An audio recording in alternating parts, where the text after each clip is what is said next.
to the Joint Oireachtas Committee, Housing, Local Government and Heritage, where we're going to continue our pre-legislative scrutiny of the Large-Scale Residential Developments Bill, Planning and Amendment Development Bill 2021. I'd like to welcome you all here this morning. We're joined remotely by the following witnesses. From the County and City Managers Association, Mr. Kevin Kelly, Mayo County Council, Ms. Mary Henchy, Dunleary, Rathdown County Council, Mr. Michael Rainey, Carlow County Council, and Ms. Mary Conway, Dublin City Council. From the Construction Industry Federation, we are joined by Mr. James Benson and Mr. Tom Parlin. From the Irish Planning Institute by Dr. Conor Norton, and from the Dublin Democratic Planning Alliance, Mr. Robin Mandel, Ms. Marion Cashman, Mr. Ray Kenny, and Mr. Sebastian Beckman join us from the Dublin Democratic Planning Alliance. Members have been circulated with opening statements and briefing material. I'll first ask witnesses to make their opening statements, and if witnesses could keep those opening statements to 5 minutes, we'd appreciate that. And then members will be invited to address the witnesses.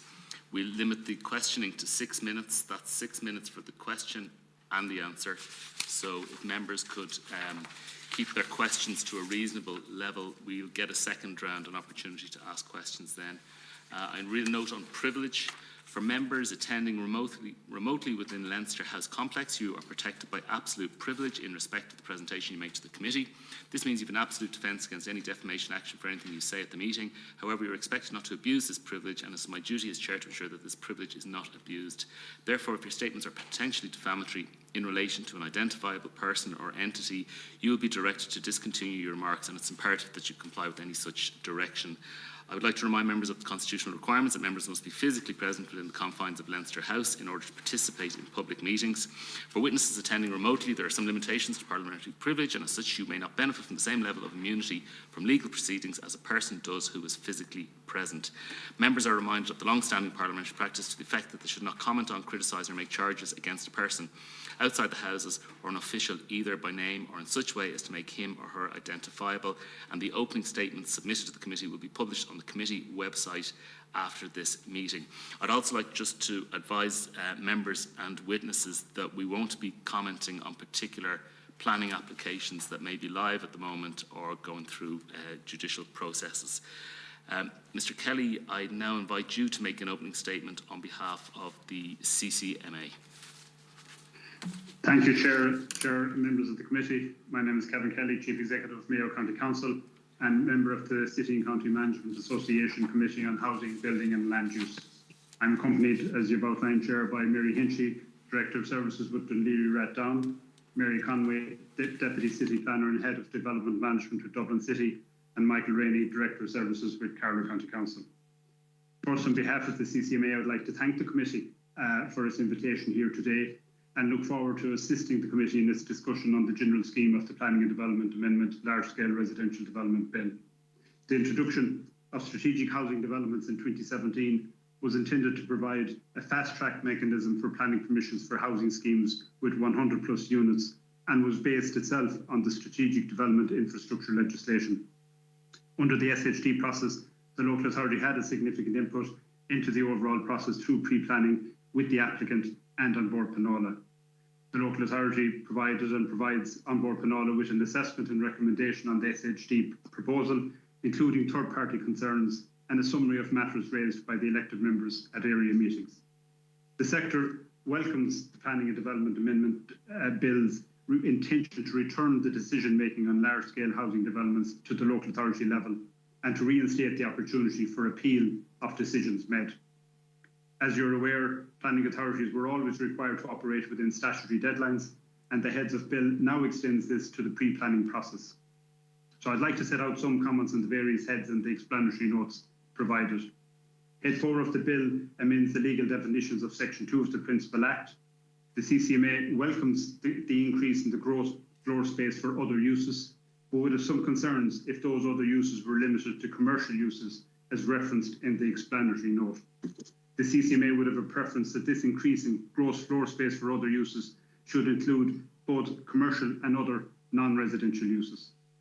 Head 5 of the legislation makes Section 247 at the pre-planning stage for a proposed application mandatory and requires the applicant to request a final pre-planning meeting and for the local authority to provide written advice following on from that meeting. The heads of legislation sets out time limits for the local authorities in terms of its engagement with the applicant. The sector does not have difficulty with the principle of this, but it will have resource implications across several disciplines within a planning authority. Head 6 provides for a new section 247A, and the CCMA would have concerns regarding paragraph 4, which makes reference to the knowledge and expertise of officials attending meetings, and the placing of such a requirement in primary legislation should be considered carefully. The key issue, in our view, will be the availability of staff within a tight 4-week timeframe rather than a skills issue. The CCMA requests that consideration be given to clarifying Head 6, paragraph 8. Pre-planning is without prejudice, and while appropriate to give advice, the legislation should be clear that the decision is made having assessed the application and making a recommendation to the decision maker and not at pre-planning stage. The CCMA acknowledges the apparent intent that neither Section 247 nor the proposed 247A process shall prejudice the performance of the planning authority of its respective functions under the Principal Act, but this should be clearer. The CCMA would highlight concerns under Head 6, paragraph 10, highlighting that advice in some circumstances may not be valid for a year, where policy changes, development plan changes, or other changes occur, such as adjoining sites getting permission that may impact on the advice given. The legislation currently puts no limitations on the validity period. A small but relevant point in paragraph 16b refers to public and private open space provision, but it should also include the term communal, as communal space is used in higher density schemes. Head 8 and the insertion of a new paragraph 33.2 raises significant concerns for the CCMA with the limiting of further information, perhaps even to issues not addressed at pre-planning stage. This would appear to run contrary to pre-planning being without prejudice to the planning application itself. The sector wishes to clarify that further information is only requested where a planning authority considers the proposal has merit and has the potential to be granted permission. And the sector would have concerns that by limiting the further information that may be requested by a planning authority, it may well lead to more applications being refused. The sector would welcome a fee being introduced for pre-planning meetings as set out in Head 11. The proposed process will require additional technical and administrative resourcing by planning authorities, and providing an on-demand service with these statutory timelines will be challenging. While not referred to, it is assumed that the SHD fee structure will be continued, but amended to take account of the increased workload of local authorities. The timing of the implementation of the amended bill and its alignment to the new development plans which are being drafted throughout local authorities is welcome, and the CCMA notes the timescales proposed for the transitional arrangements. To conclude, Chair, the CCMA broadly welcomes the measures in the Planning and Development Amendment Large-Scale Residential Development Bill, and which increase clarity and reduced ambiguity in some instances. It will allow local authorities to deliver on the government's objectives in respect of housing provision. Thank you. Thank you, Mr. Kelly. I'd now welcome from the Construction Industry Federation to make their opening statement, please. Is that Mr. Benson or Mr. Parlin? Thank you, Chair. Committee members, I'm accompanied today by Director General from the CIF, Mr. Tom Parlin. The Irish Home Builders Association is a constituent association of the Construction Industry Federation. We represent hundreds of home builders of all sizes across Ireland and support home builders to deliver quality, affordable homes to home buyers. A priority for the CIF and the IHBA is to deliver much needed homes for those struggling to access the market and find suitable accommodation. The past number of years have been particularly difficult for those aspiring home buyers who have struggled against the challenges of lack of supply and indeed affordability. As members of the committee will be aware, much of this has been a result of the well-documented issues with a lack of investment in infrastructure, which has created viability issues and ultimately placed an unfair onus on first-time buyers and new home purchasers to fund upgrades that benefit the wider community. Critically, our planning system has witnessed relatively little change in some 20 years and requires holistic reform. The lack of speed and certainty within the planning system has led and did lead to the introduction of the Strategic Housing Development process by government in 2017 to provide a fast-track mechanism for planning permissions for housing schemes with 100+ homes. Essentially, it was hoped that with the mandatory timelines, together with seeking permissions directly from An Bord Pleanála, it would lead to a greater number of applications for large-scale developments and a timelier commencement of planning permissions. Prior to the COVID-19 pandemic, the construction industry was on an upward trajectory, with substantial investment plans to result in a steady increase of annual housing numbers across all tenures. IHBA members continue to report strong demand, not least due to the fact that we've seen a number of under provision in to the range of some 80,000 homes over the past 5 years alone. However, despite pent-up demand, the industry is witnessing a concerning slowdown in planning permissions. The number of planning applications submitted during the first quarter of 2021 in terms of units was down almost 29%. While some of this significant decline is likely a direct implication of the restrictions imposed in the first quarter of 2021 from the pandemic, it is also caused by uncertainty, the risk and the cost of planning, which means many home builders have had to take the decision to hold back potential applications. Granted schemes were also down some 26%, with commencement notices lodged down equally 44%. Well-documented factors impacting the planning system, most notably the substantial rise in the number of judicial reviews taken against SHDs, has resulted in many schemes being substantially delayed or quashed entirely in the courts. The processing of applications has also been impacted by the recent referrals to the European Court of Justice, and has resulted in many of our own members being forced to indefinitely shelve large-scale residential development projects. It is estimated that somewhere in the region of 75,000 potential family homes could be at risk as a result of these judicial reviews and referrals. The industry welcomes the review of the SHD process and the government's recognition that further change is required, and we are glad to see the draft large-scale residential development bill. It must be noted that the current draft transition from SHD and specified timelines do not currently align. The actual time taken by An Bord Pleanála to issue opinions does not sufficiently allow time for applicants to review its comments and lodge an application in advance of February 2022. The proposed new scheme needs to address the impact of appeals, which has hampered the SHD process. While no one would question the right of appeal and the need for a robust process for third parties, it is universally agreed that we are also in desperate need of housing, and a number of delayed or quashed developments speak for themselves. If the new scheme is to be effective, the local authorities and An Bord Pleanála should be fully resourced to meet the mandatory timelines as set out within the bill. Early interaction and mandatory response parameters from the prescribed bodies should be used to determine capacity and any technical issues at an early stage in the process. Currently, planning permissions are no guarantee of viability, and while it may not be the ultimate rationale for grant or refusal, a discussion on economics and viability of any development is required at an early stage. It is for this reason that we have a high level of delayed permissions yet to commence on site. The issue of economic viability may be best addressed at the county plan development preparation stage or potentially pre-application stage. We welcome the recent publication of Housing from All plan from government and believe it does go a long way towards meeting the challenges we currently face in terms of supply and affordability. The numbers contained within the plan are ambitious, but we believe are fully achievable. Many of the actions within the plan will require additional capacity within and outside this sector. The CIF and the Irish Home Builders Association is committed to delivering these much needed quality and affordable homes across the country, and our members will be working hard to supply these much needed homes. However, it is critical that the issues such as planning and infrastructure, which are impeding delivery, are currently tackled. Thank you, Chairman. Thank you very much, Mr. Benson. I'm going to welcome Dr. Norton now to make your opening statement, please.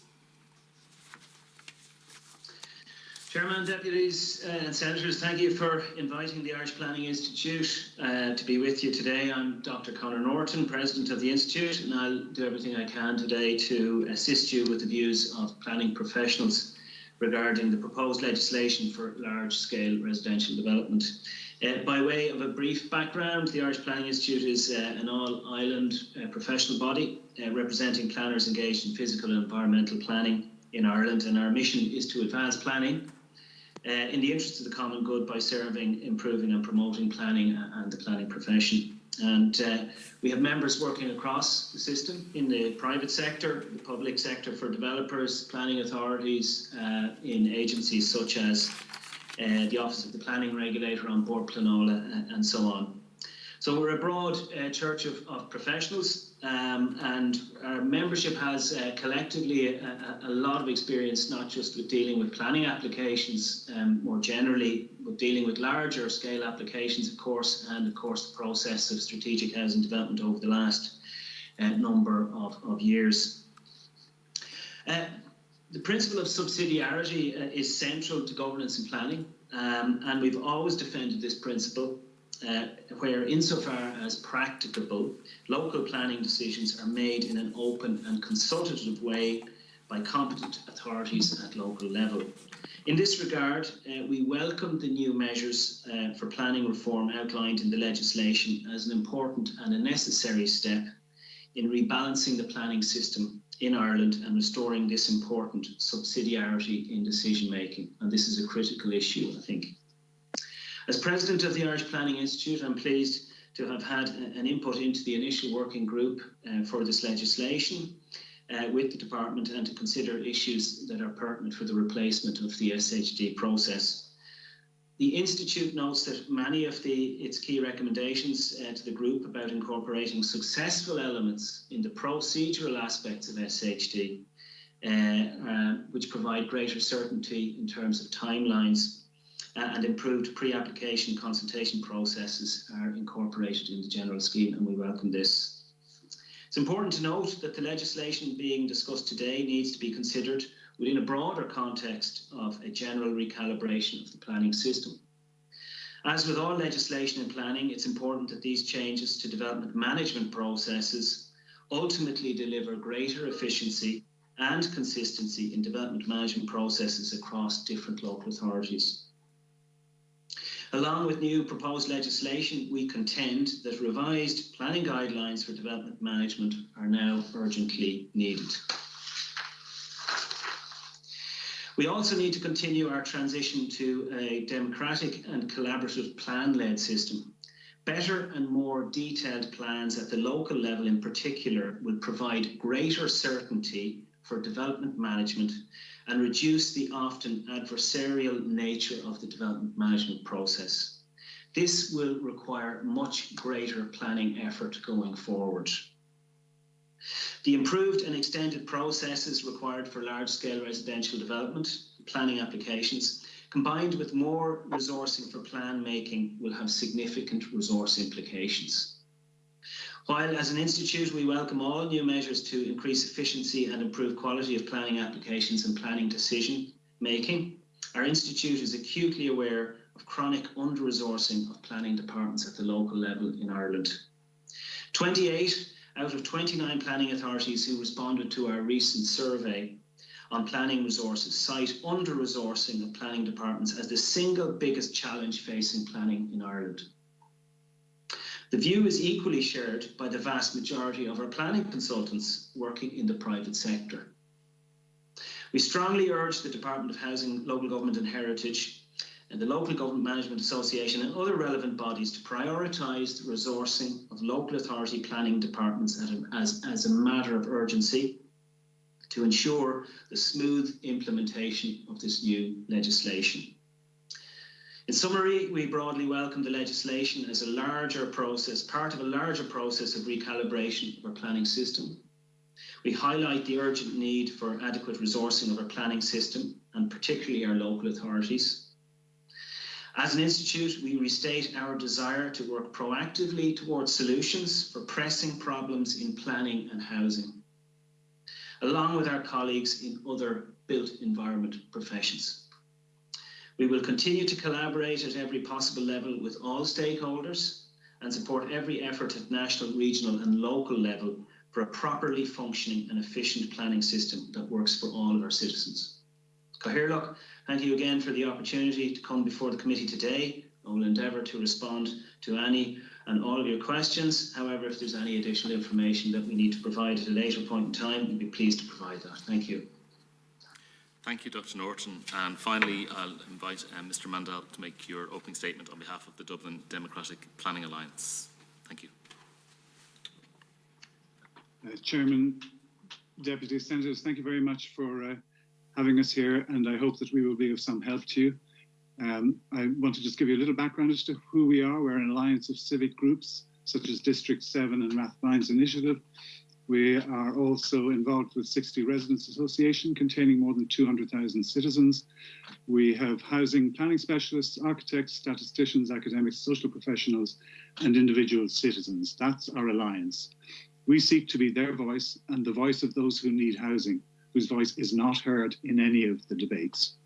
We support development that is sustainable, planning that's democratic, and housing that's affordable.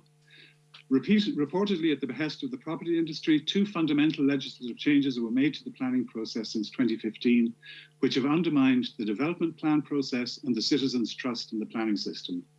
LSRD is part of the end of that element, and we hope that we might be able to address it. The first of these changes was when the government changed the planning system in order to speed up the grants of planning permission, the SHD process, on the false premise that this would increase housing supply through the SHD legislation. All it has done is increase the cost of housing and land. As of the 1st September, 70,866 units have permission, and commencement notices have been served only on 10,711 apartments or houses. Those under construction will be fewer. And remember, this is after 5 years of this process that was supposed to fast-track delivery. The second change was the insertion into the planning legislation of ministerial directives rather than guidance under Section 28(1)(c).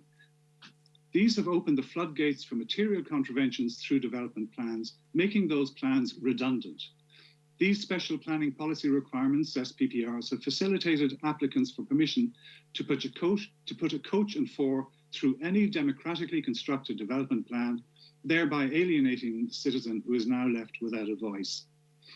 We see the massive damage that will be caused to the inhabitants of these SHDs, SPPRs, through the lowering of standards, the monotony of social mix, the extremely high cost of construction. Part 5 costs, for example, are averaging around $500,000 for each of these units, the antisocial nature of excessive height for families, and the damage caused by excessive densities, which are far beyond those of the slums and tenements of the 20th century.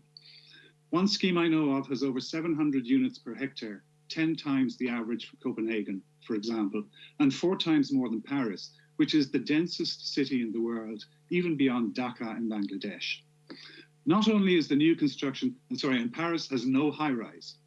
Not only is the new construction inadequate, its impact on the receiving environment will destroy the qualities of the places that we live in, contrary to the core values of the national planning framework. What we now have is a system run by developers and their agents. The independent reports that accompany and justify material contraventions for all supportive of the applications are exercises in advocacy rather than assessment. In other countries, assessments such as these are carried out by the planning authorities, not the applicant.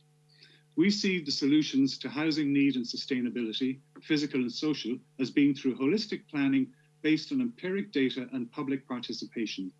We support the densification and the compact city, neither of which require height, reduced living standards, or unaffordable costs for rental or purchase.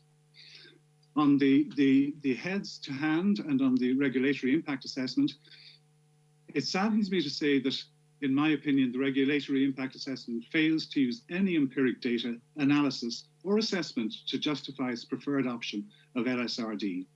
The simple option of reverting to the pre-SHD regime is dismissed without any due consideration. There is no recognition, there is no connection between fast-track planning and the delivery of housing.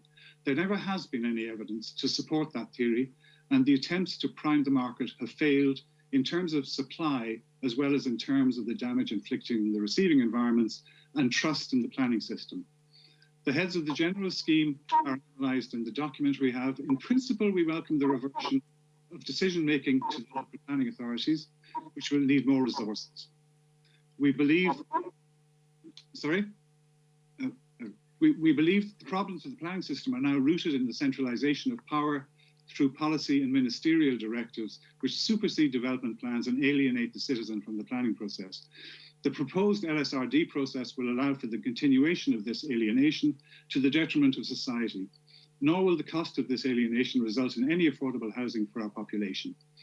There is no need to have any replacement for SHD. It was brought in as a temporary measure for 2 years to expire in 2019 and was extended to now expire in 2022.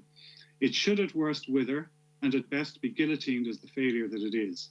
It would be a huge breach of trust to the citizen to see this failed process replaced as a permanent feature of the planning system. Cahorlach, thank you for allowing us to give you our perspective on this legislation. We hope to be able to engage with the Joint Committee again in the future. We believe that we have a lot to contribute. Our message to you is very simple. We do not need any fast-track process to supply affordable housing. There is no need for any fast-track process for any part of our planning. Complying with development plans gives us that. Contravening them delays the system. All planning for everybody should be open, transparent, equitable and efficient, and of course, suitably resourced. I think that it's very important for us to say that other than the transitional arrangements for SHD, there is no need for this legislation. We should revert to the properly resourced planning system for all with the timelines that are included in this legislation. I thank you for your time, and I would welcome any questions. So thank you very much.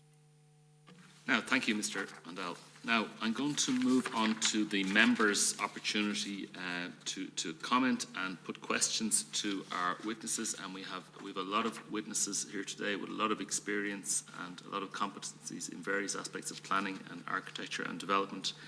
So I'd ask if members, if we could keep to the LSRD bill, which we have in front of us. It's the PLS we're carrying out on that. It's not necessarily an autopsy of the SHD process. This is the new process.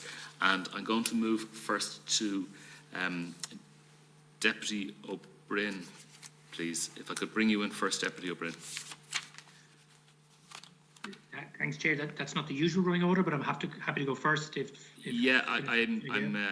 going by meeting 2 running order, and I think you're the next. You're the next available on that list. Okay. Thanks, Deputy O'Brien. Okay. First of all, I'd like to thank everybody for their presentations, and in particular, I have to say, the broad approach that Robin has outlined for the Dublin Democratic Planning Alliance is one that I've been advocating for a long time.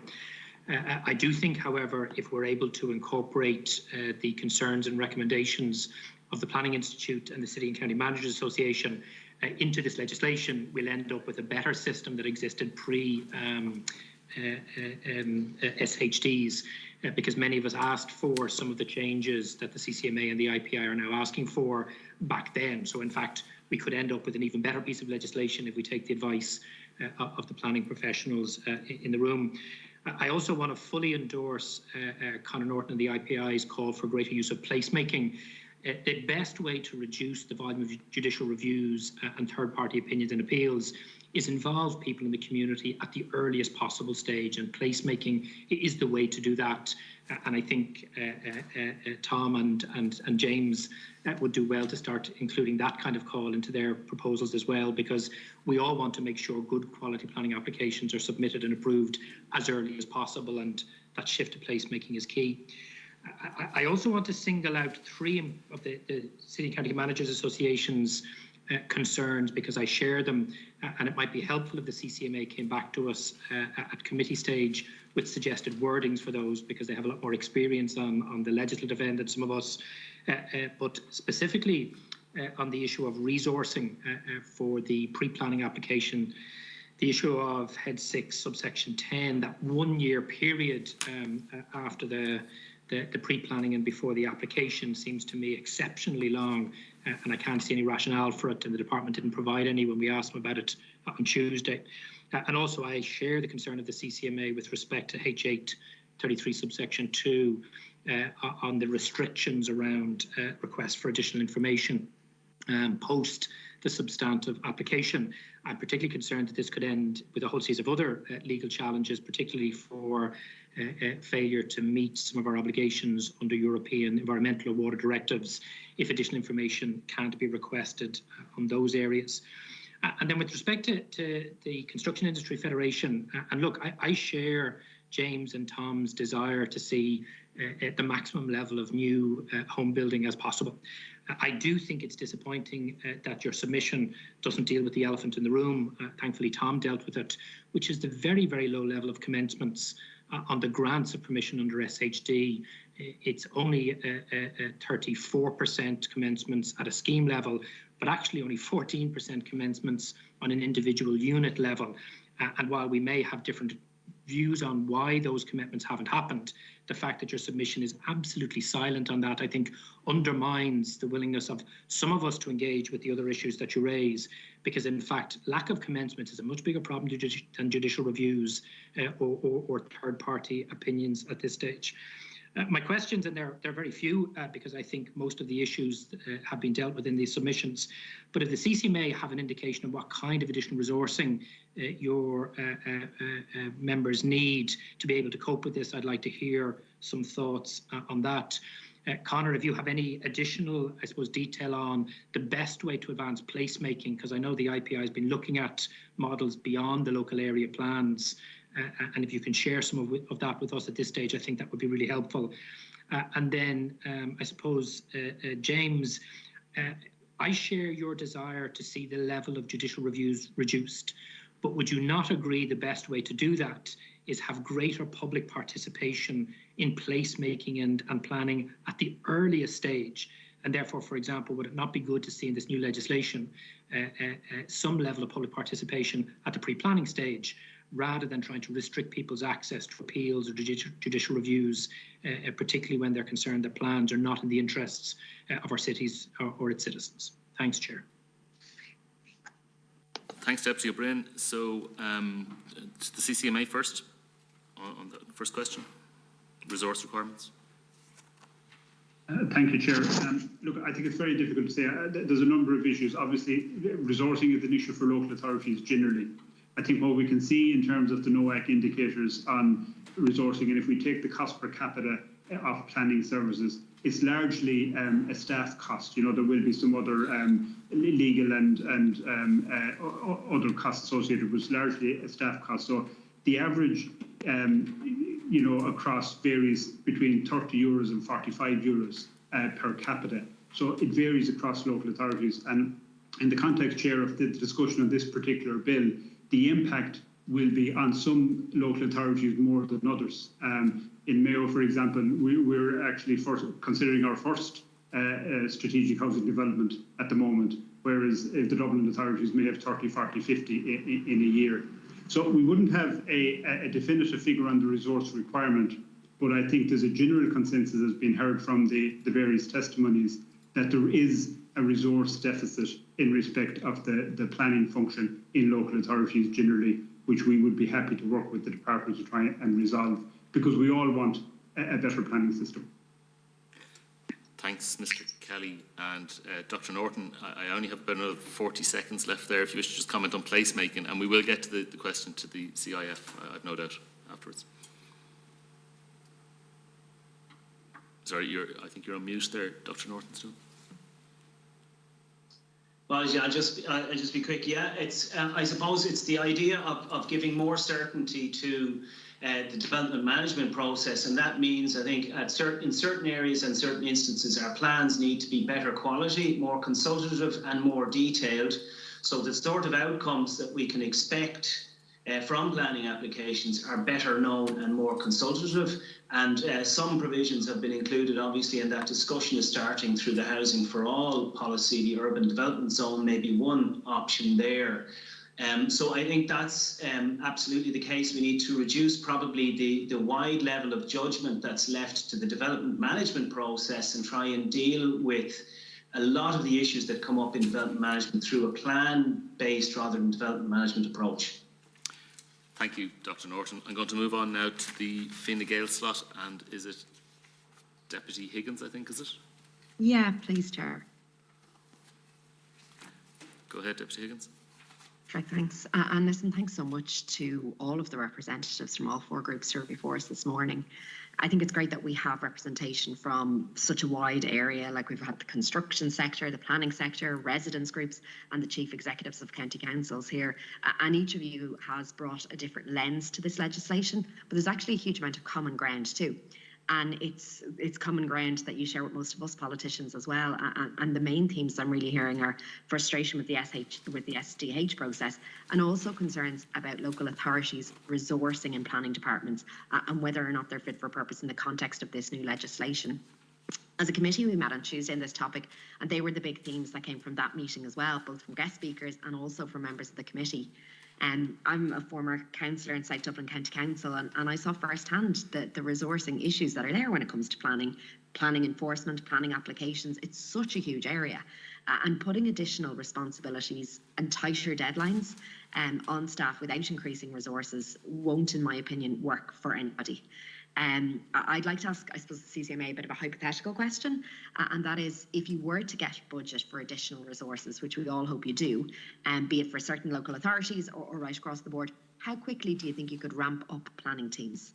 I know you guys also queried the commercial use change, and I'd just like to understand better what you mean when you say non-residential. Are you talking about community use or wider than that? I'm really pleased that IPI had the opportunity to shape this legislation, and I note that you two have concerns from a staffing perspective. I know CIF's comments around viability that you guys mentioned in your opening statement, and I'd be really interested to hear how you feel viability could be incorporated into development plans. I'd like to just thank DDPA for sharing your perspective on this, and I was delighted to meet you guys recently and hear your views on the planning system. And I agree that SHDs were a temporary measure that were brought in to help alleviate the housing crisis. But I feel it's a crisis we are very much still in the midst of, and I do believe that we need something to replace it. I believe we need to build housing quickly, safely and efficiently, and I think that the planning authorities are best placed to make planning decisions in relation to planning applications, and that's what I'm pleased that the essence of this bill will be about.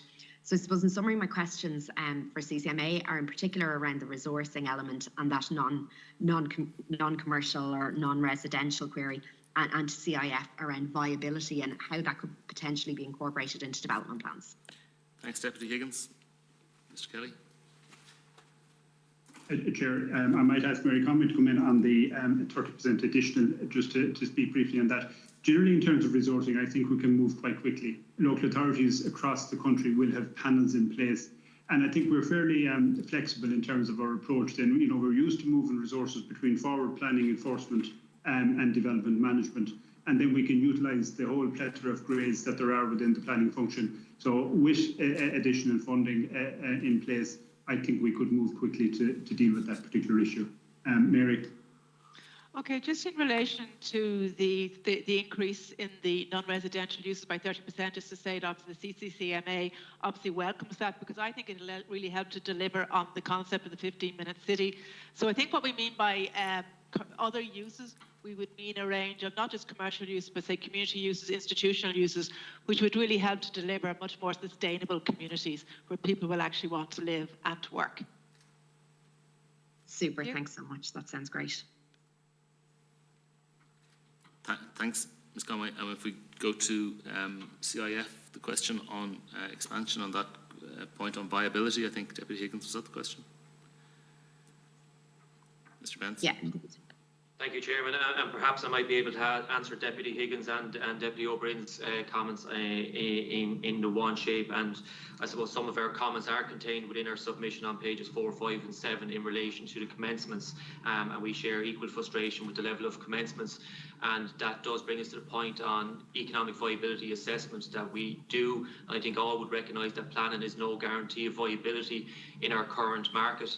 A large number of external factors and unknown costs that are revealed through the planning process become apparent, and unfortunately we get to a stage where a large number of granted permissions are no longer viable, and hence why they haven't commenced. That in itself, it does also need to be recognised that while the scheme is in since 2017, there is a 5-year span for commencement, a number of activities, and granting of permission in itself doesn't mean that you're likely to see a commencement within a 6-month period. It can take 12, 18 months in some cases to meet your obligations, ensure that your infrastructure is in place, and indeed to get the funding that makes it so critical for delivery of these projects often. So that is one key area. I do think the economic viability assessment and its inclusion, while it shouldn't be the ultimate reason or rationale that we should see grant or refusal of any project or any application, it does need to come in to an earlier part of the conversation, potentially at pre-application stage. In fact, it's an inefficient use of resources, time and expertise on both parties and all sides to go through a process where something won't ultimately be built or brought forward. So I think at the very early stages, to ensure that the application deals with the requirements of national policy, that it deals with the development plan, local area plan, or local development plan, whatever the case may be, that all requirements, and similar to an outline permission, that we'll get all the requirements out and open, that the requirements of the prescribed bodies or internal departments within the planning authority, all requirements will be set out, and it could be seen at that point in time whether a project will be viable or worthwhile with bringing forward. So I think that's a key area. And just very quickly, if I could, on the level of judicial reviews, I know Deputy O'Brien had raised that, and again, equally, I think we would agree that there should be a very robust and an opportunity for everyone to consult within the process. That's only right and proper, and we wouldn't have any objection to that. And in fact, we would agree that there is an education piece here for people and the general public, while it can be quite abstract, that at very early stages of county development plan drafting, that should be an opportunity for people as well to get involved within the consultation. We are aware that councillors, the elected members make the development plan, the planning authorities are the policy makers, and the making of decisions of the application will be delegated by the executive. But I think at that very early stage we need to see public consultation. So they are aware, and they have that opportunity, but they are aware of what will come when a particular area of land is zoned for a particular... Sorry, Mr. Benson. Sorry, Mr. Benson, to interrupt you. I'm just gone up to 7 minutes on that slot there now, but we will return to that. It's Green Party slot next, and I'll be taking that. And I suppose if it's an indication of a lot of the common ground that the members see here, I had 15 questions written out here, and 4 or 5 of them have been asked already. So there is kind of a good agreement on what needs to be addressed in this bill. And thank everybody for their submissions, because it does assist us in crafting this legislation to take in the views of people with experience such as yourselves. Just on the economic viability, Mr. Benson, if we could go further on that, and speaking of experience, like the developers and the investors, you would have a good sense of what's viable. So I'm wondering, why would you go to the very lengthy and expensive process of designs and submissions of planning applications onto land if you don't feel it's viable? Is it anything to do with the value that would accrue to the land having achieved that planning permission?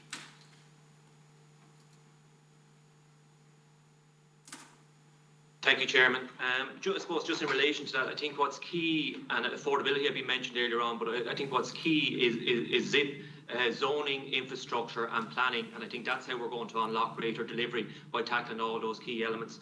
Your question on economic viability assessment and why would someone continue on in a process where there's uncertainty?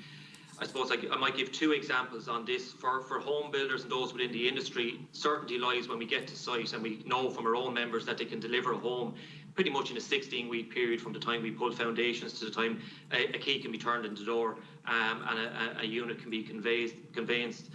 Unfortunately, it can take a quite timely process in advance of that, sometimes years, sometimes decades, for zoning, infrastructure to be put in place and to get through the planning process. That all takes time and money, both just monetary and resources. Infrastructure is a well-documented issue, and as water and wastewater services were taken out from the remit of the local authorities in 2017, I suppose the lack of funding that was forthcoming then to Irish Water, we are seeing a situation now where a number of developments, sort of significant infrastructural upgrades required in the public area to allow for connection to those private developments or public delivered developments. In some cases that can cost anything between 0 to 25 to 30,000 per unit.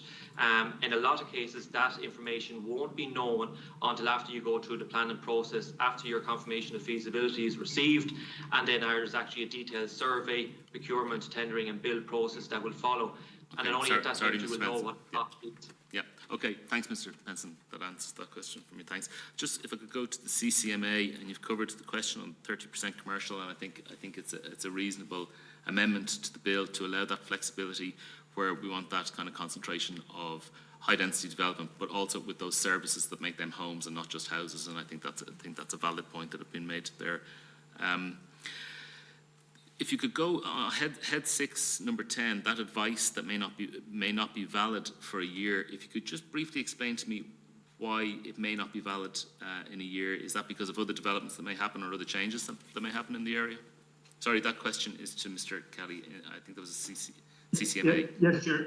Yes, Chair. Look, a variety of things can happen over that time frame. And for example, just a simple one, there could be a change to the local area plan. The members may exercise their democratic right to make a change to the zoning.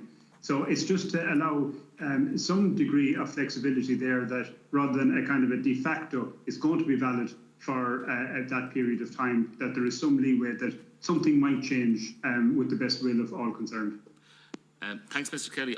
I think we'd appreciate if you could actually maybe suggest some wording that would give that flexibility, or the need to maybe address that 1 year if the change. But at a later stage, if you wanted to submit that to us in your own thoughts, and we see if that would sit with the legislation.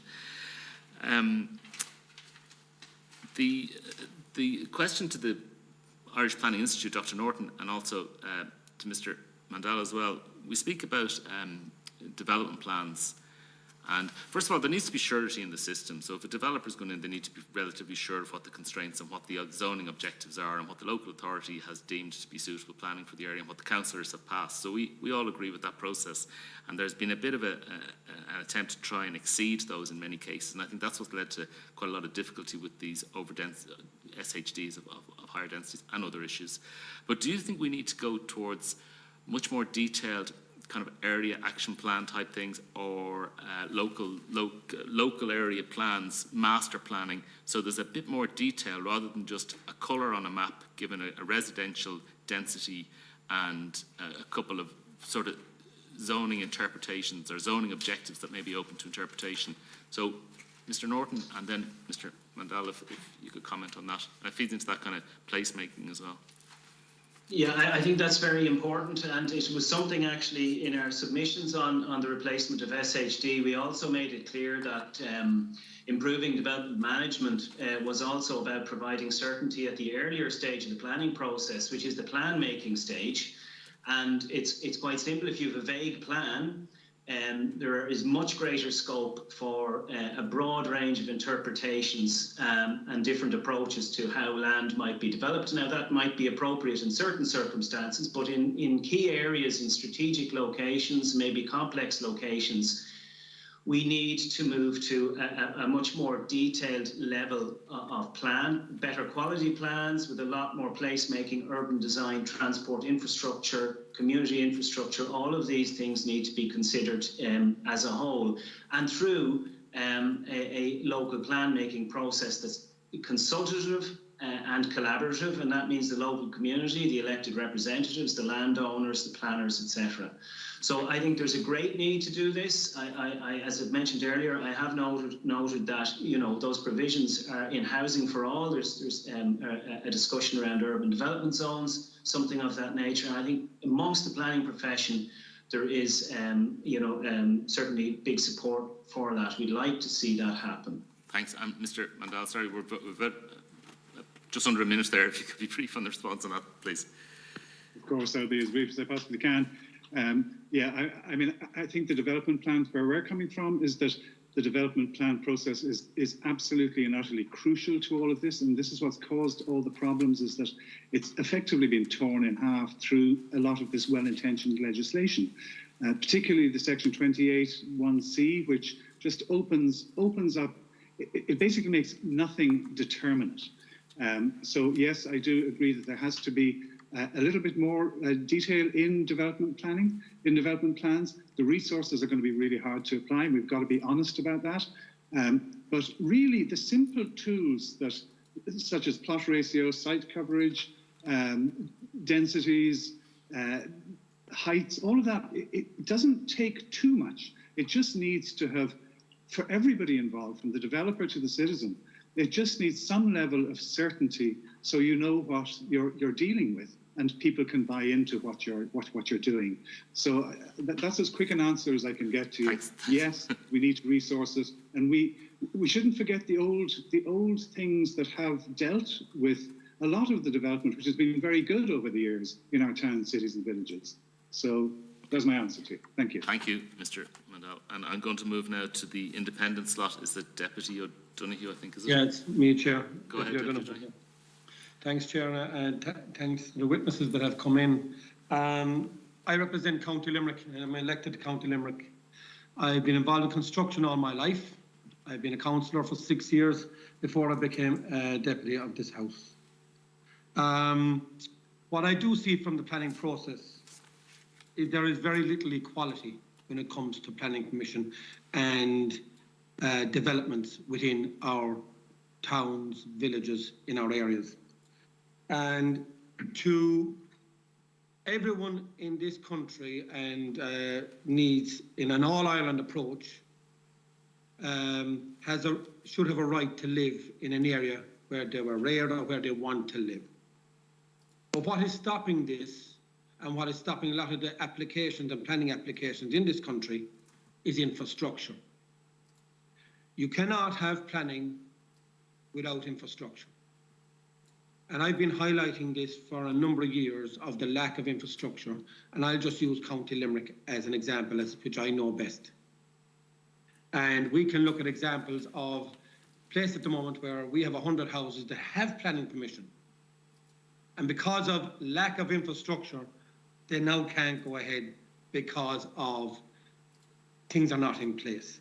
I've dealt with the planning authorities, with Limerick City and County Council, and with the planners that I've dealt with, I don't have an issue. They're very transparent, and yes, they want it to build. But when I look and I've done a survey of County Limerick for infrastructure, it showed up 10.7% of the towns in County Limerick have infrastructure left to have more development. When I done an analysis of Limerick County, it showed that the towns that were in question were within maximum 25 minutes from Limerick City.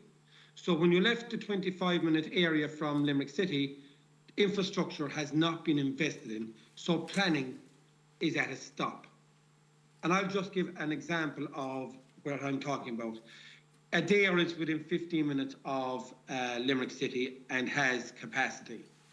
Croom is held up at the moment with 100 units due to lack of infrastructure in a certain area, which I won't go into, but has planning but a lack of infrastructure within 12 to 15 minutes from Limerick City. Kilmallock has infrastructure in place 25 minutes from Limerick City. I then leave Kilmallock and I go to a hospital, I go to Kilfinnan, I go to Ula, maximum capacity, and commitments are saying that there will be no increase in capacity. They will upgrade the existing system to cater for the capacity that is there, but there is no increase in the future for any capacity. That's in East Limerick. I then go across to West Limerick and I go to Drumculliher, no capacity. You go to Newcastle West, 25 minutes from Limerick City, has capacity, and then I go outside Newcastle West to Foynes, onto Skeeton, which is 32 years, looking from the government for capacity for them to increase their area. I then go on to Abbeyfield, no capacity. So looking at the local development plans and looking at the infrastructure that has been put on by governments and successive governments, you have only looked for areas that have capacity and large towns. You haven't looked at the smaller towns and the villages to give people equality and choice to live in Limerick, which will also bring down emissions. If you have infrastructure, you have more industry. If you have more industry, you have employment locally, less people travelling. But everything seems to be centralised into areas that have capacity. And if that's the case, Limerick will only have a third of their county, of the towns that are there with capacity, and the rest of Limerick then are going to left with exorbitant costs of trying to get employment, get to work with no infrastructure. So this planning has to start with infrastructure, and infrastructure with equality around our counties.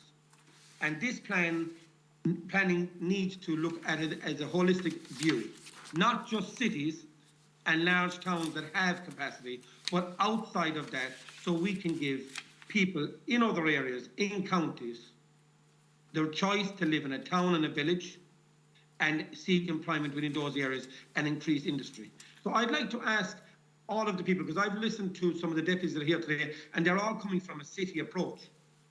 Where is your county approach? And where is it from people like myself that have lived in a rural area? And I'm 8 minutes from a bypass, and I can be in Limerick City within 20 minutes, and I'm in a rural area. But if I look around me, there is no forward planning for increasing towns and villages because none of them have infrastructure. There's no plan for infrastructure. That means then we have no plan going forward for equality for everyone in Ireland.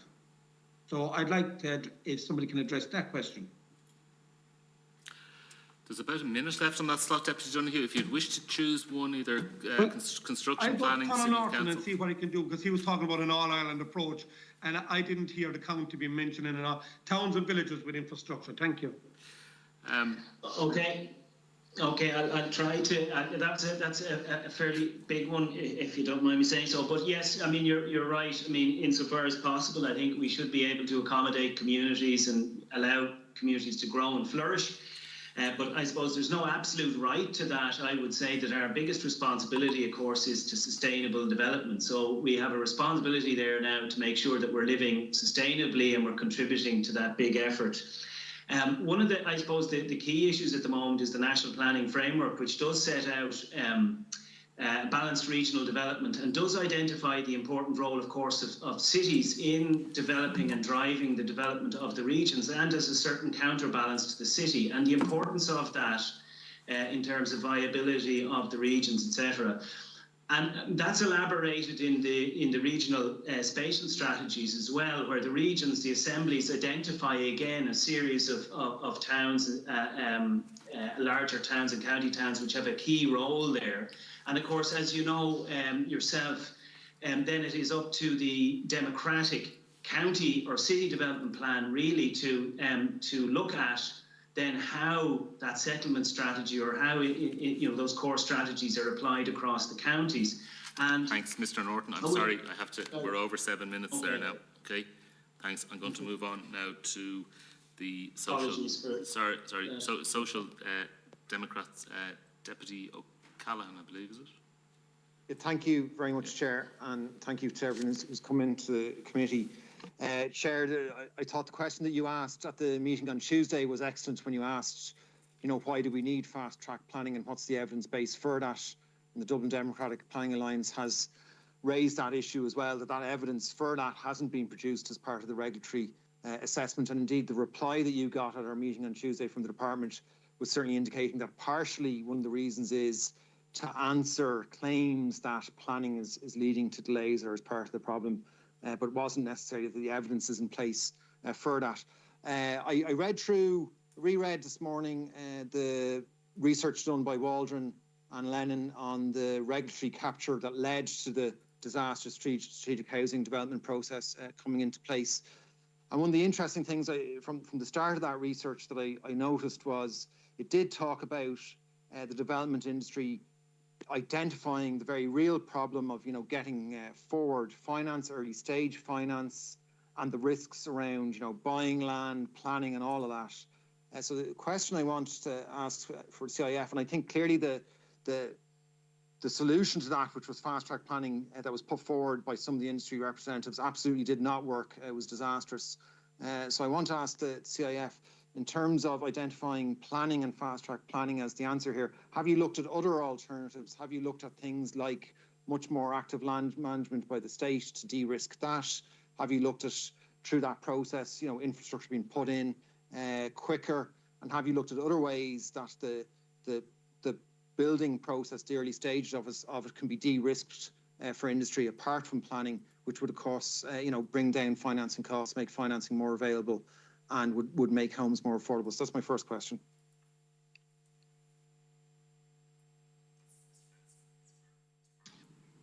Thank you, Chairman. I can take that if you'd like, and thank you, Deputy, for the question. I think this ties in to what Deputy O'Donoghue had raised there. We need to see available land, but not just available land. There needs to be proper assessment of, are those lands capable of delivering homes ultimately, and that's through the provision of services. So can we activate those lands?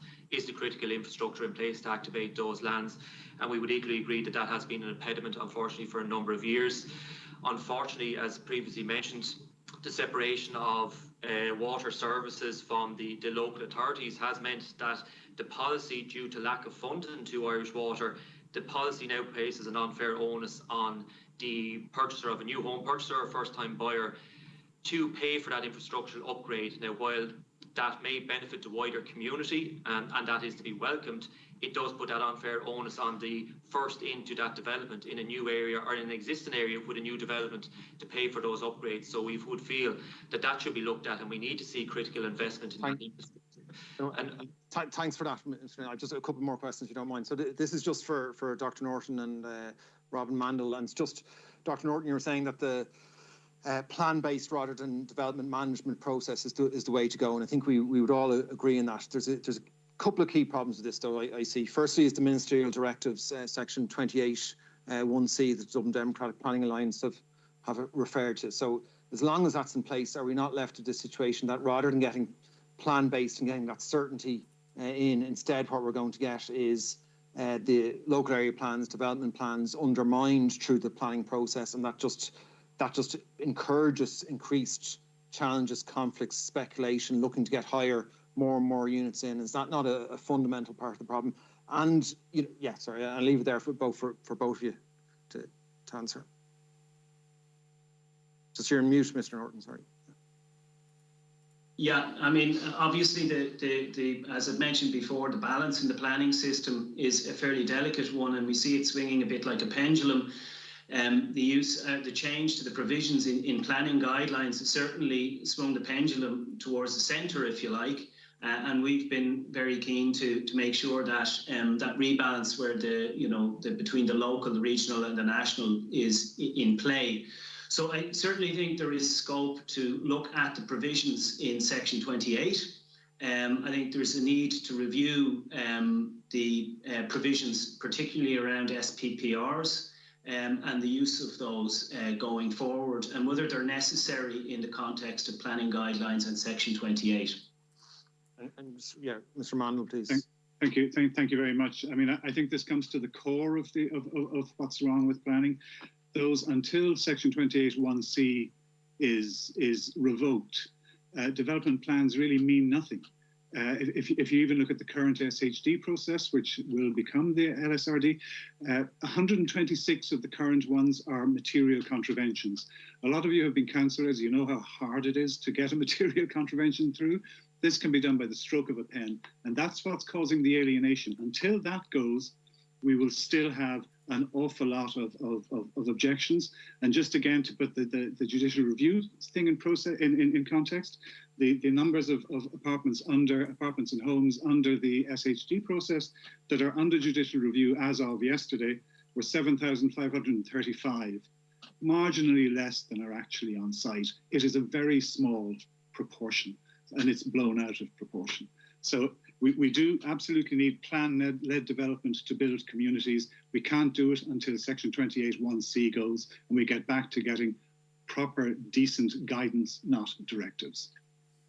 Thank you. And Chair, if I have time, I have one final question for Mr. Kelly. Well, I don't think you'll have time to ask, but we can probably get an answer towards the end. Go ahead. And I just want to draw attention to one of the points he said, and I think this really needs a lot of consideration, which is, did say that by limiting the further information that may be requested by a planning authority, it may lead to more applications being refused. So that I'd have huge concerns around that potential part of the legislation. The additional information process can be a very important part of it, especially in relation to large, complex, detailed applications. And where often issues are teased out and corrected, that means the planning application gets its permission. So just really want to draw attention to that. I actually have that question down myself, Deputy Callahan, so I think we will get to it towards the end. I'm going to move on now to the Labour slot. Is Senator Moynihan? Thanks, Chair, and thank you to the presenters for coming in to give a really good overview of this legislation. I also want to ask about Head 8 in terms of further information not being allowed or addressed if they haven't been brought up at pre-planning stage, and have huge concerns around that. First of all, I just want to address the issue of why the SHD legislation came in to begin with, and it was the construction industry saying that planning was the thing that was delaying them and adding to costs. And to a certain extent, when I see the Construction Industry Federation submission in complaining about the judicial reviews and using the same language around potentially 75,000 potential family homes being at risk as a result of this. I think it's very concerning that they haven't moved on from that. The fact that they undermined planning and the normal planning process through the SHD legislation has what's led to the huge rise in judicial reviews. And I think the commencement figures themselves speak for themselves in that. I'm delighted to see Mary Conway here from Dublin City Council, who I know is an exemplary planner and has been involved in a number of development plans at a city council level, and so I take very seriously what the CCMA have put forward and said. And I have a couple of questions that I just want to get on to. Mary, you addressed the 35% increase by 15%, but I'm just wondering if you can flesh that out about whether or not you think that that should be specified. Should it be only commercial use or non-commercial uses in terms of getting mixed use development? I also want to put this to Mary and Dr. Norton. I think one of the big concerns is that by the time something reaches planning stage, communities are often excluded. They're often going through the planning process. But if we are to move to a development plan system and a plan-based rather than development management system, how do you think that the development plan process should be overhauled in terms of that? Because, as you know, the timelines, statutory timelines, are very strict when it comes to something for a development plan. If you don't include something at an early stage, you can't then put motions and include it at later stages of the plans. And to my mind, I've been involved in development plans where we've had things like master planning of sites that have then been thrown out afterwards once a landowner comes in or a developer comes in, and it's been changed at that stage. How do you think that it should be overhauled? What would you like to see changed about the development plan process and updated about the development plan process? And then secondly, I want to touch on the issue of resources. Both Conor and I think Mary and CC Kevin talked about the need for additional resources that are there and the need for LAPs and local area plans. But I certainly know from a Dublin City perspective, there's a long list of areas that have to have local area plans and a very short time frame and resources that are there and available to them. Is there other alternatives that you can see being put into the development plans that have a statutory and a legislative basis and that aren't maybe as complicated as local area plans that we could use for that? And then secondly, and lastly, the plan guidelines for development management. Can you just give some indications of what you would like to see included in those? Thank you.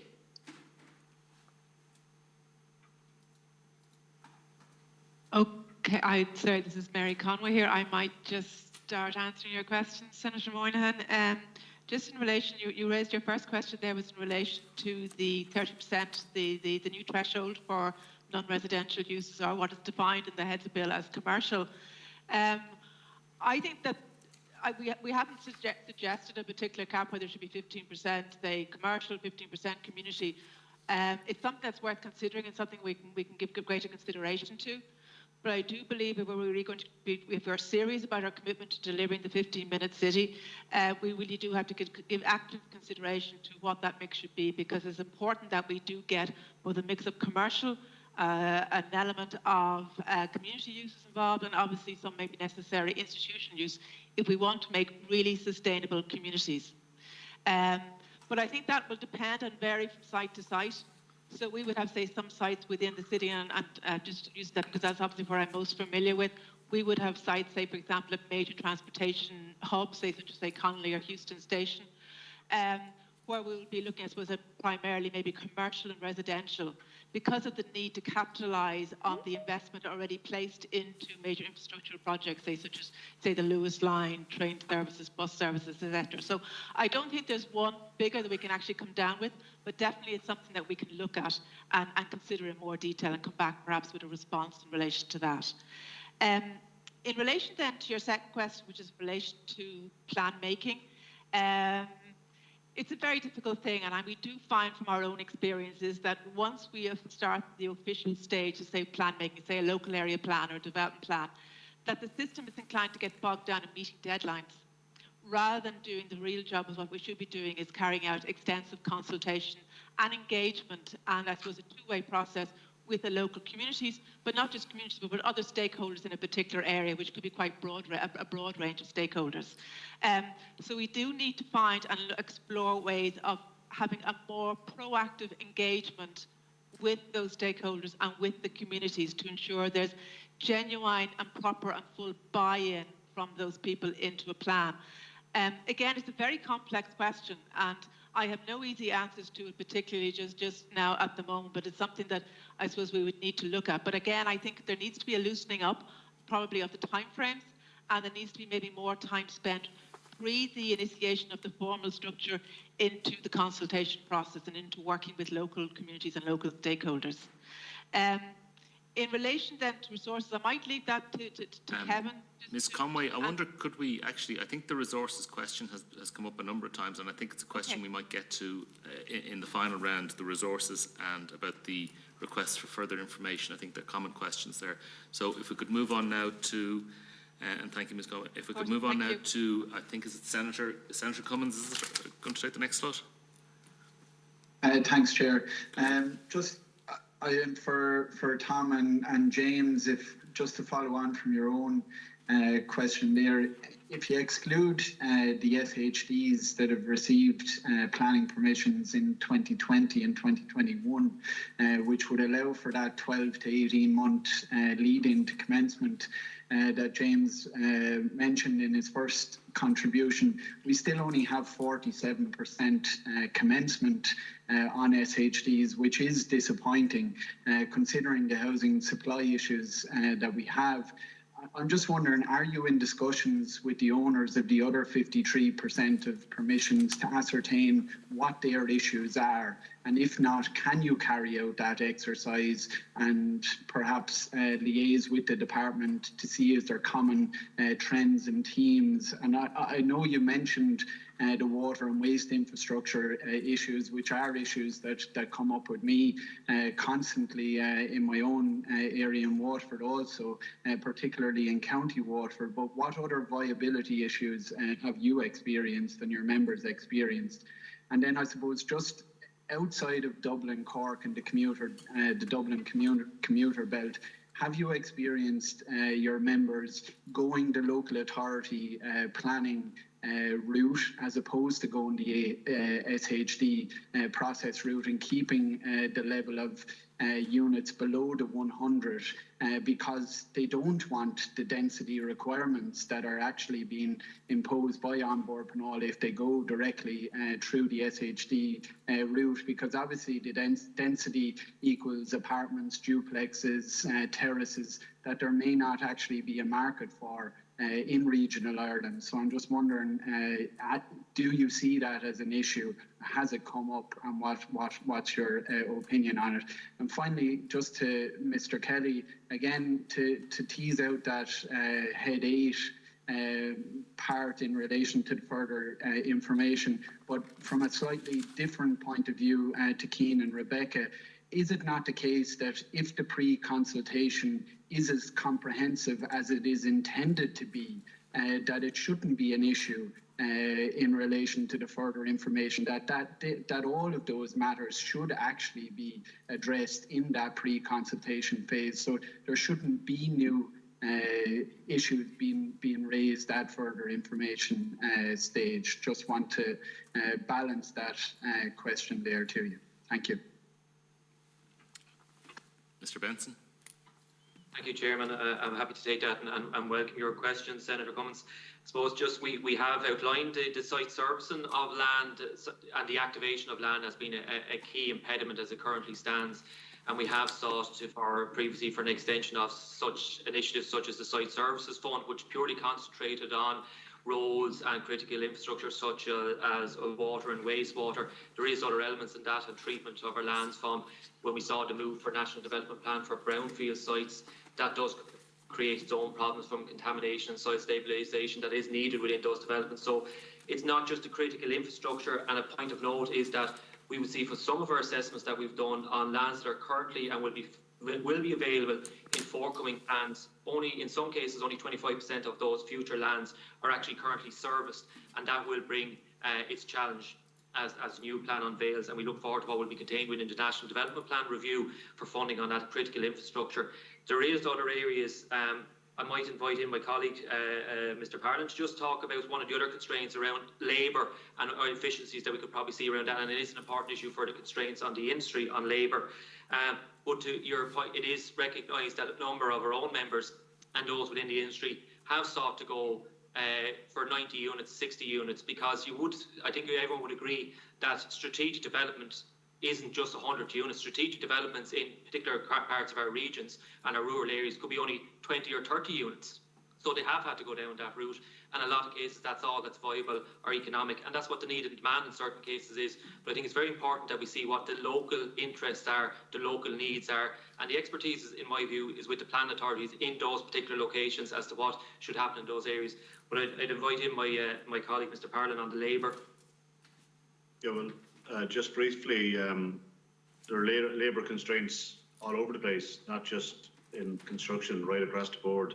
And we find it a certainty, like when our industry was closed down earlier this year for almost 3 months, labour in construction is planned to be quite transient, took off across Europe, across the UK, whatever. I think the certainty that the new housing policy has brought, and the imminent announcement of the National Development Plan, and likewise the Climate Change Action Plan, that certainty in terms of future work, I think, will attract back a lot of our diaspora that are gone working elsewhere.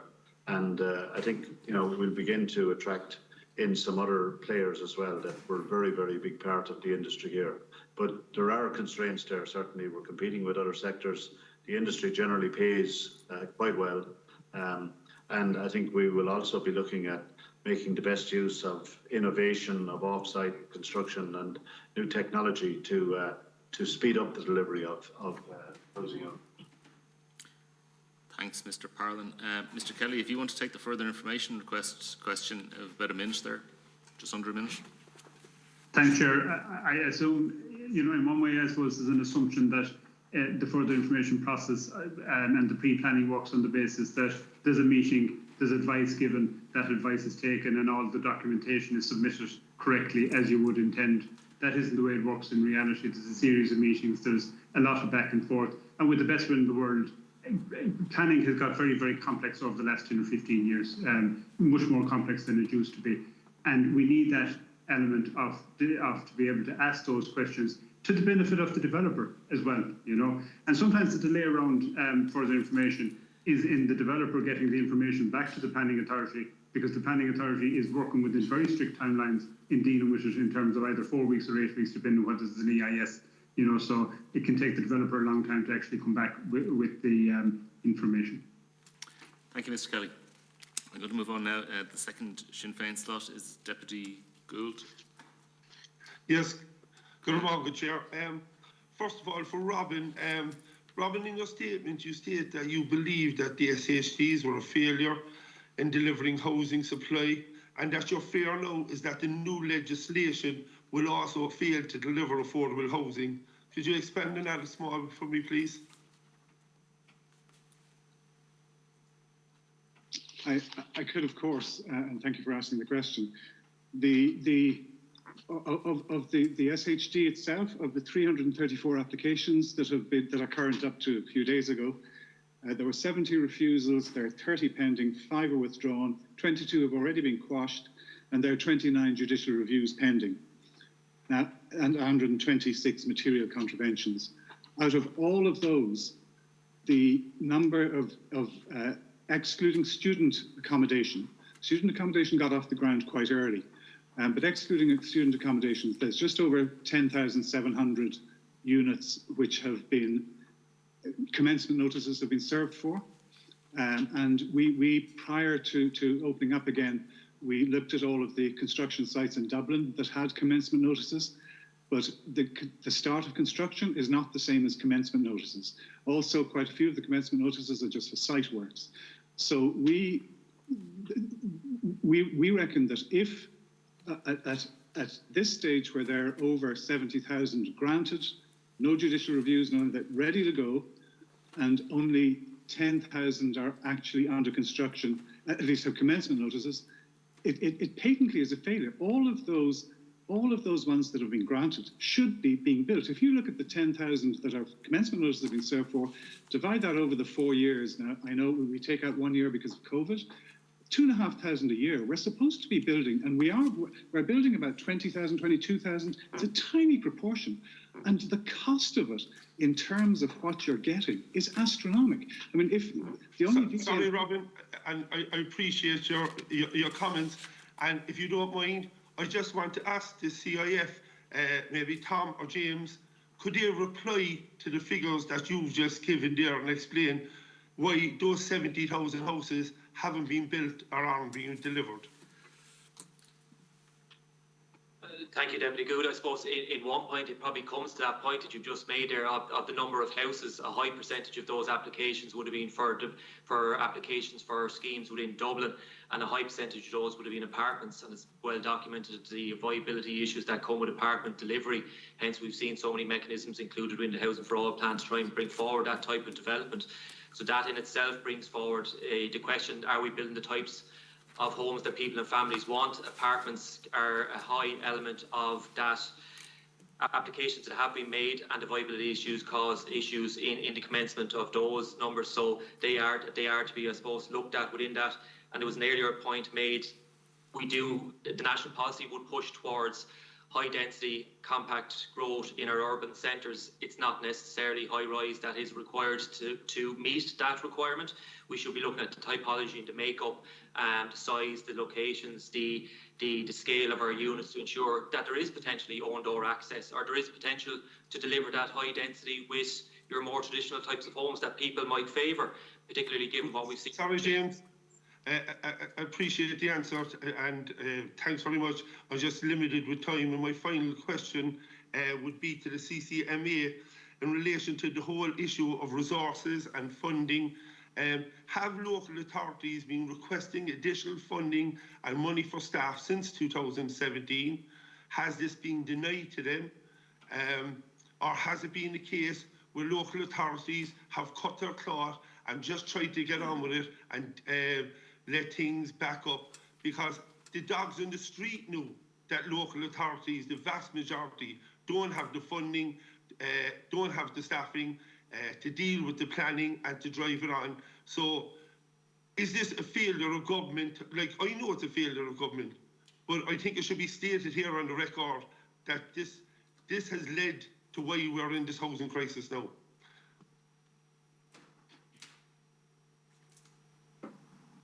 Chair, look, I can't, I suppose, correlate the housing crisis with the staffing in local authorities.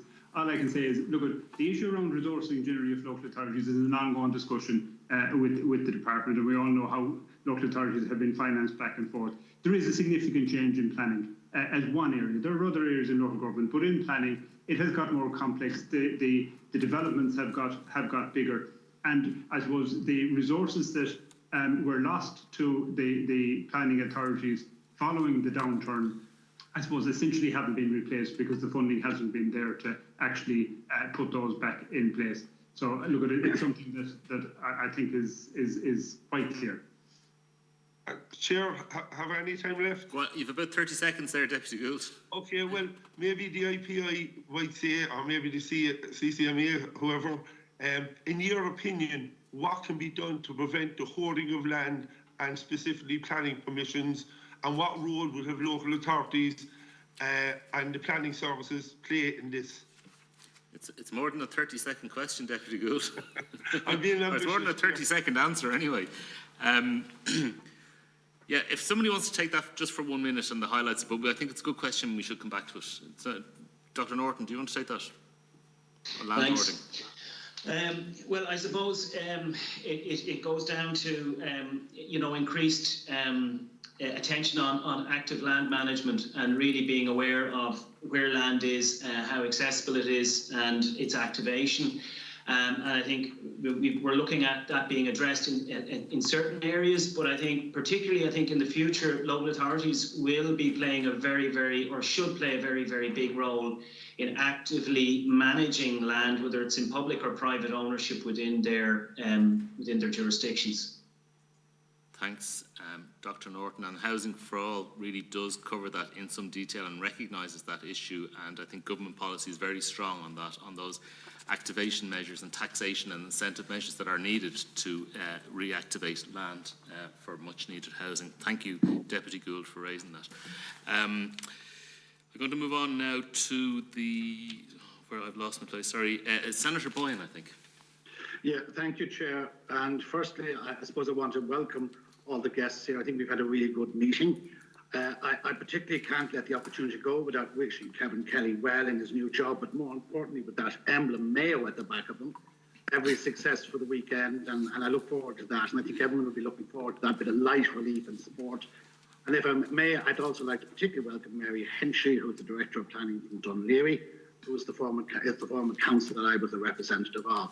So look, I think it's been a really engaging thing, and I think one of the key and reoccurring themes of today and of the meeting the other day was the commonality and the sense of purpose and commitment that the members of this committee have. I think we're all very, very close on what we want to see to achieve. And there's no point in looking back. Mistakes were made. The SHD process was flawed. Many of us said it at the time, but that's where we are. We're moving on. And yes, we have a housing crisis. And yes, we have a resource crisis within the councils. I suppose at the very outset, I want to thank Robin Mandel, and I'm not going to be able to, in the short time, ask him much about what he submitted, but he has submitted a very, very detailed and comprehensive and impressive submission.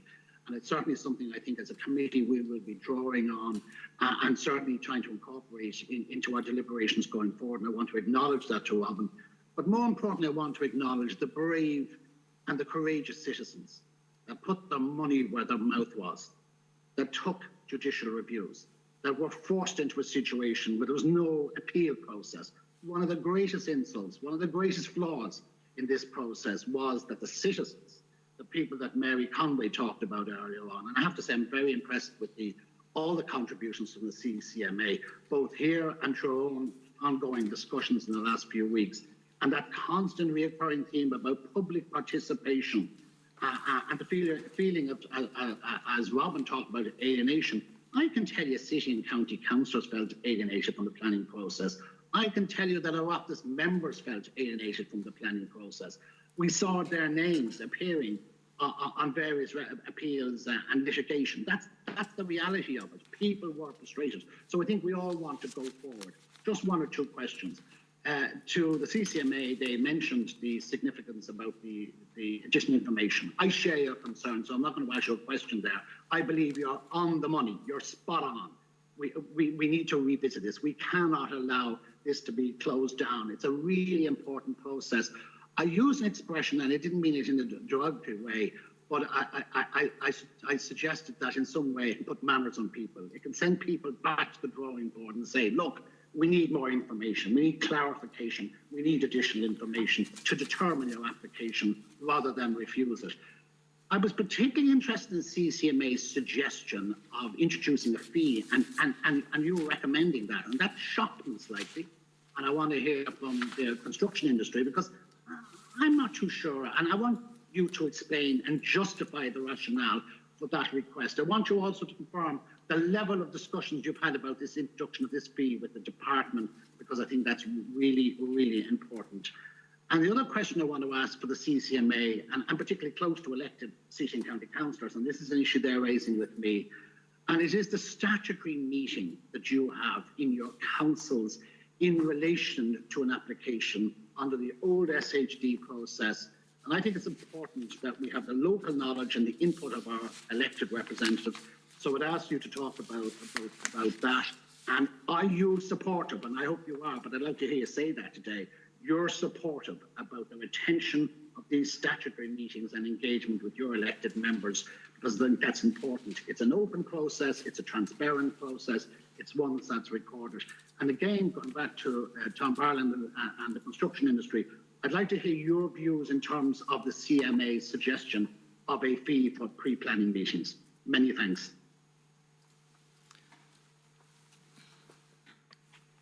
First question is to whom, Senator Boyne? CCMA. CCMA, okay. Thanks, Chair. And just to say, first of all, in relation to the fees for pre-planning, there isn't currently a fee at local authority level, but there is a fee on board Planona level. So there's a fee there in respect of those strategic housing developments. And what we're simply saying is that if there's a fee there on board level, that should now be replicated at local authority level to ensure that structure is resourced. There hasn't been any discussion, to my knowledge, with the department in respect of the proposal for it. But I think what we're basically saying is that there is that pre-application fee at the board, and there's a fee structure for strategic housing developments. And what we'd be simply saying is those should be continued in a local authority context once the decision making moves back to local authorities. I suppose in relation to the issue of the role of elected members, and having worked in several local authorities, I'm acutely conscious of the role of democracy and the involvement in members. But I think what we have to be clear about is in a scenario where we move back to the traditional planning system, that brings with it a change. So the SHDs followed from the methodology that was set out in the Strategic Infrastructure Development Act and the role of the elected members. I think once we move back to a scenario where the planning authority becomes the decision maker, then the involvement of the members in that decision making process, I suppose it's different. You know, we have the reserved executive function framework in place, and I suppose it's quite clear from that issue being raised by members across local authority chambers and the responses from the department and the minister. The minister is certainly of the view that it would be inappropriate for a role to be played by the elected members in planning applications that are going to be determined by the planning authority, other than the normal representational role and their opportunity to make submissions. Could I hear from the construction industry? You've about 20 seconds there, Mr. Benson. Okay. I am going to give you 20 seconds. Yeah, very quickly, I suppose our understanding is that the structure and fee and level of that fee would be produced at bill, and once we have the detail of that, we'd be happy to comment. But we would assume that it is to have a greater level of efficiency, and we would agree that greater efficiency and understanding of information required at an outset would provide for more economic and more efficient and a greater level of certainty within applications made at a very early stage. So we can comment more on the structure when the details are forthcoming. Thank you, Mr. Benson. I think we might come back to that item, Mr. Boyne, Senator Boyne as well. Okay, I'm going to move on now to Deputy Duffy, please, Green Party. Thank you, Chair. I would also like to thank you all for sharing your positions and insights today. It's been great. It's very important to assist us in scrutinising this proposed legislation. I have to say I broadly agree with Robin Mandel's comments on how the SHD scheme, while having good intentions, did not deliver in fast-tracking housing, instead created a new form of housing, namely build-to-rent, which in my mind locked people out of purchasing property in their own communities and effectively created transient communities. Since 2017, I've spoke on the record against SHDs due to the fact that it, as mentioned already, it bypasses the democratically mandated development plans, contravening same, and as people have already said, it's got seriously limited public scrutiny. With respect to the new legislation, the planning process, from what I know, was designed with specific timelines to allow time to consider and analyse applications. I myself have been making applications for 30 years and believe the system works, considering the 5-week submission time, allowing the public to consider an application and make an observation, 4 weeks for the local authority to assess the application and make a decision, and a further 4 weeks to allow all parties to appeal those decisions if they wish to. So therefore, shortcutting this system and reducing the further information process is very concerning It's a complex process making a planning application, and fast-tracking applications at this scale might, I fear, cause the type of problems that are realised through rushing procedures. I've one simple question and one backup question, and it's to the CCMA, and it has been touched on quite a bit already. However, have you analysed the staff resourcing required to deliver the new processes? And if so, how many staff will be required in each local authority to mitigate this potential issue? And I say this considering the regular planning process is very slow currently, and there are some applications, from what I understand, being pushed out to 6 months with FIs. And the last question is, and I asked this on Tuesday to the department, in relation to the 2018 circular, which prohibited councils being briefed on planning applications. Now, we were told that's not the case, and that councillors, if they request a planning application, they're allowed to be briefed on it, where notes wouldn't be taken, but the public representatives would be able to be briefed on an application. Can you clarify whether that is or isn't the case? Paul Hogan did say the department might have to send out another circular to tell local authorities that councillors can request applications and be briefed on them. Thank you. Thanks, Deputy. Mr. Kelly. Yeah, Chair, just to answer that backwards, and I might just bring Mary Hinchy in on the resources issue in practice. Look, I think I'd have to look back at the circulars again in relation and what the Minister or the Department has said in relation to the involvement of elected members. It was my personal understanding was that it was suggested that no, you couldn't have any sort of a scenario where there was a briefing of the members on individual planning applications, which were going to be determined by that planning authority. But if there's a suggestion that there's an opportunity there for something different, you know, I'll certainly review the correspondence that I've received to date. I'm not aware of any particular exercise that has been carried out in respect of the resourcing requirements and the changes in that, but I might ask Mary to make a few comments from her direct experience in terms of dealing with the SHDs. Thank you.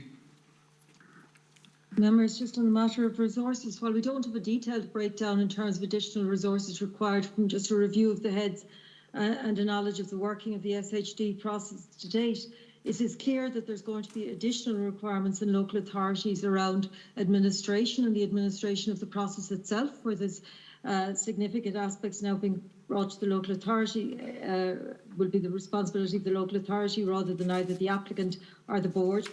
And also in terms of other departments, other than just planners, inputting to applications, because it requires that breadth of knowledge in terms of informing and considering both at pre-planning stage and at application stage, as well as the demands, because this is an on-demand service. The timelines are set out very clearly, and we have no control in when those demands will be made of us. So that in itself will have a requirement. So it's a difficult one to quantify, but it's certainly one that we will work with the department on. But in the matter of numbers is one issue. The second one is actually resourcing that number in respect to it. And I suppose that's a different discussion. And just on that then, do you believe that, and I know this question's come up a few times, do you believe that when you've an understanding of what's coming at you, because you're not going to know until it happens, that the department has, shouldn't say an open checkbook, but will be able to resource you? Because if that's not the case, then there's going to be massive problems with this process of very short period of time for people to process information with a lack of resources. So you're going to get really, I shouldn't say, well, I'm not going to say bad decisions, but you're going to get rushed decisions. One, then further information. Like, it just seems like somebody should be making sure you're resourced, because this is coming very quickly. Chair, could I just say, look at the issue of resourcing and dealing with deficiencies is something that local authorities are well used to. You know, so in any scenario, what we do is we prioritise the issues, we prioritise the resources. So if you have an SHD and you have statutory timelines, you're going to have to make sure that you pull the resources from somewhere in order to deal with that.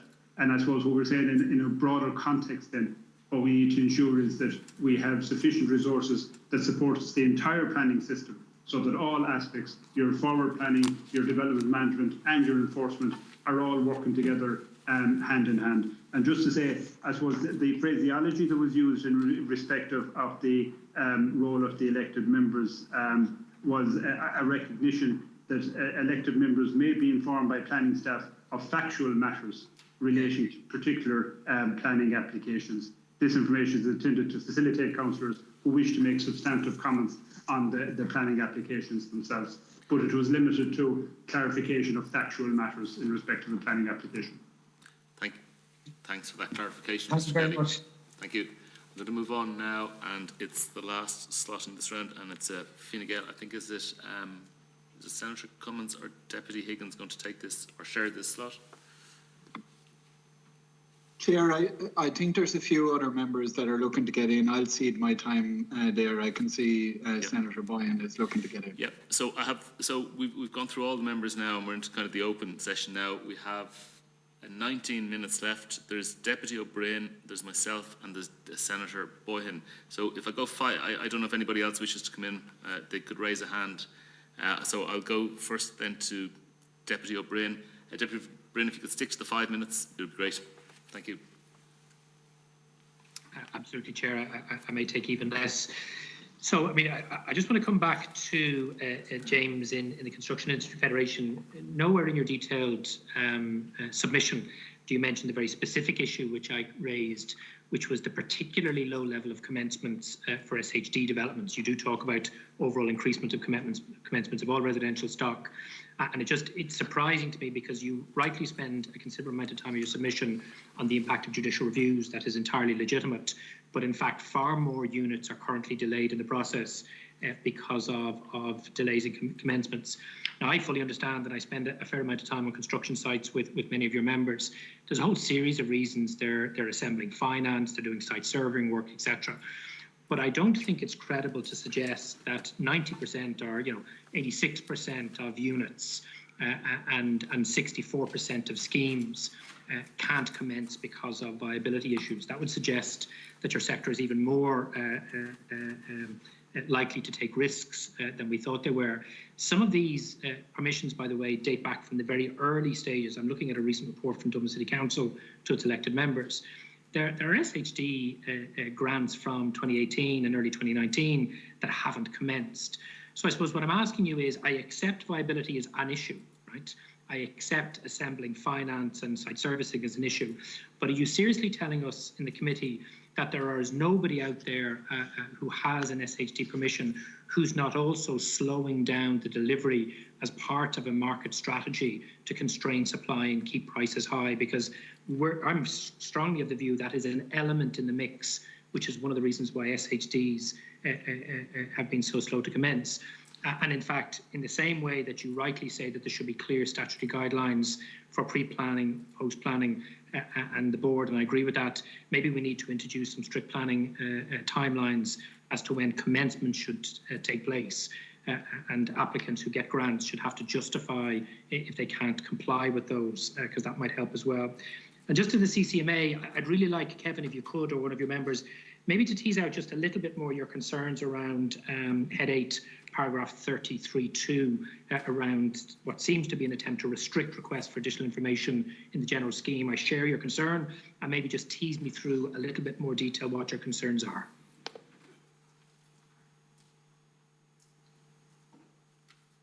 Go ahead, Mr. Benson. Thank you, Chairman. Thank you, Deputy. This is a huge area, and look, we welcome the discussion on it. Again, I think we wouldn't lead anyone to believe that we believe that judicial reviews are the full and only reason why a number of units haven't and developments haven't been commenced. I think we would all favour that there's a holistic reform of the planning process. You know, while we're looking at the LSRD, there is other areas that does need and do need significant reform to bring that certainty and clarity into the process. In relation to the level of commencements, obviously it's well documented that we've talked about the infrastructure, the economic viability assessment, what could be done to bring forward developments. We represented the home builders, and I, again, like yourself, meet many members on the ground who are builders, and their interests lie in building homes that when they do get the permissions, they do want to get on site as soon as possible and to build out on that, and they try to do that. There is individuals, I'm sure, and I've no doubt, that would look to avail of opportunities in relation to that.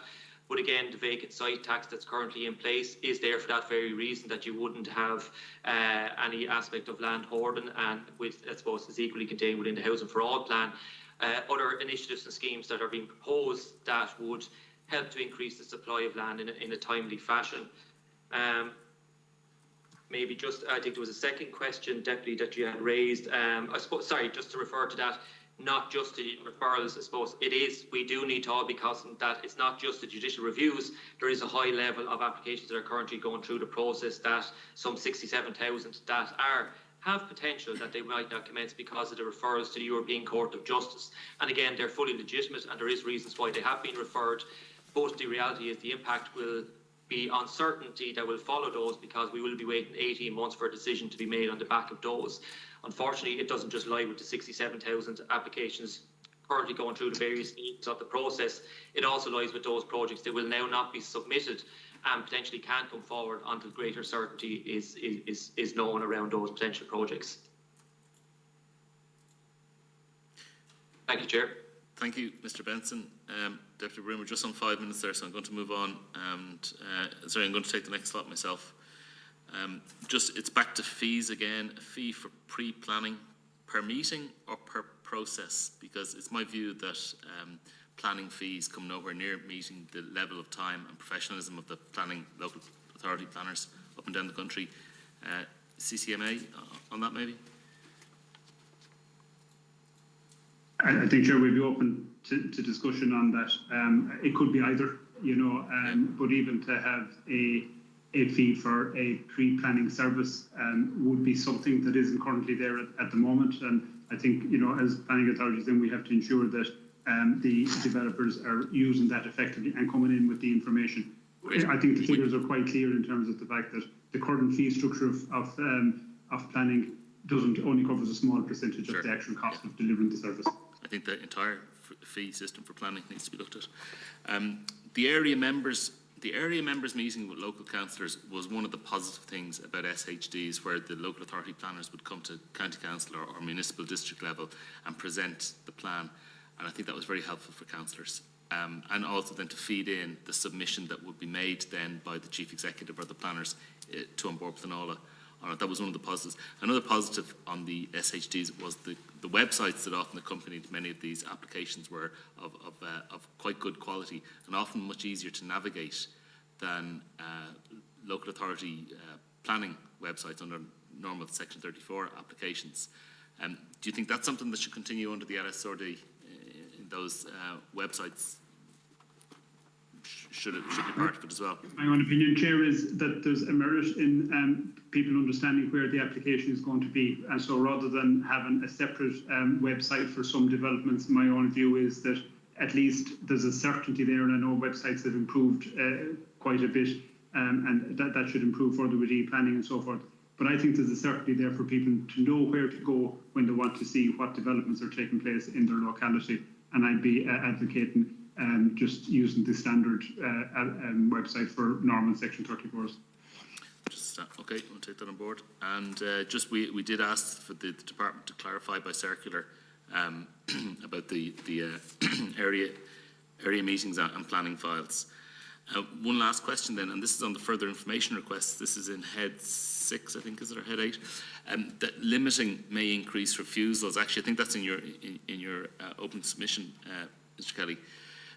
Surely it's in the developer's interest to bring all the information to all these pre-planning meetings that are going to have the highest quality of documentation and plans, to over-supply information and of the highest quality, so that we don't have those further information requests, so that the onus shouldn't be on the local authority to be concerned that if we look for further information when they're quite within their rights, when planners judge an application, it's not the local authority who should be concerned about using up their one go at requesting further information. Surely it's in the developer's interest to make sure that all information that could possibly be anticipated and required in relation to environmental impacts or anything to do with this development, the developers are not new to the planning system either. Chair, look, that's very true, and look, I can only speak on the basis of my experience, having had a direct involvement, I think, in 5 different planning authorities. I think there's, if you look at the first issue, it's about limiting what you can ask. And certainly, I think that would pose significant difficulties. And then you have a scenario, having asked, if you have the wherewithal to ask further information on any issue, well, then the next issue is, can you clarify that or not? And I think the experience really is that you end up sometimes with applications which have merit, which are good applications, but which are missing something. And I suppose the general thrust of our approach in planning authorities generally is to see if it's a good application, can we get it over the line? And therefore we ask for clarification for the From a planning authority perspective, of course, it's way easier to just say, you haven't met the mark and it's a refusal, and away you go and go back to the drawing board. But I think the approach we take generally in planning authorities is if it's a good development, to try and work with it to ensure that we get the positive outcome, which is for the benefit of all. Thanks, Mr. Kelly. And I'm going to move on now to Senator Boyne. You want to come in again? Go ahead, Senator Boyne.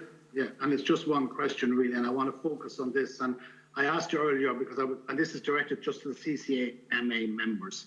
The AILG have been in touch with us. They've written to the Minister. They've made an exceptionally strong case for the mandatory consultation channels for elected members, similar to the current system that we have under Section 8, 4 and 5. It's worked well. I think everyone has said that. It's worked well.